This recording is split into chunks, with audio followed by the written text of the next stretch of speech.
Okay. இப்ப அன்றாட வாழ்க்கையில என்னென்ன தப்புகள் பண்ணா, அது பித்ருதோஷம் வரதுக்கு வழிவகுக்கும்? நான் இது டிவிக்காவோ, யூடியூபுக்காவோ சொல்ல. ஒரு வேளை நம்ம கூட அத பண்ணியிருக்கலாம். நீங்க பண்ணியிருக்கலாம், நான் பண்ணியிருக்கலாம். யார் வேணா அத பண்ணியிருக்கலாம். பெரியவங்க மனசு கஷ்டமே படக்கூடாது. They should not hurt. நீங்க அம்மாவ திட்டியிருப்பீங்க. ஆனா அதுக்கெல்லாம் கவலைப்பட மாட்டா. அம்மா உங்கள டபுள் மடங்கு திட்டுவா. அதுக்கும் கவலைப்பட மாட்டா. அப்பா திட்டுவா கவலைப்பட மாட்டா. டபுள் மடங்கு.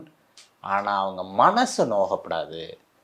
நெறைய பேத்துக்கு ஜாதகம் பார்க்கும்போது அவங்க சொல்றாங்க, "சார், அவங்க தான் சார் வீட்டுக்கு வர மாட்டேங்கிறாங்க. நாங்கலாம் பார்த்துக்கிறதுக்கு ரெடியா தான் இருக்கோம்." இப்படி சொல்றவங்கலாம் இருப்பாங்க.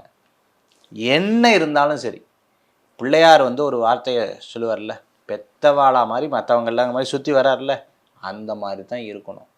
அதாவது ஒரே விஷயம் அவங்க நல்லவா, கெட்டவா எல்லாம் 2வது. கடமை என்ன சொல்லியிருக்கு? அவர்களை நாம் சரியாக கவனித்துக் கொள்ள வேண்டும்.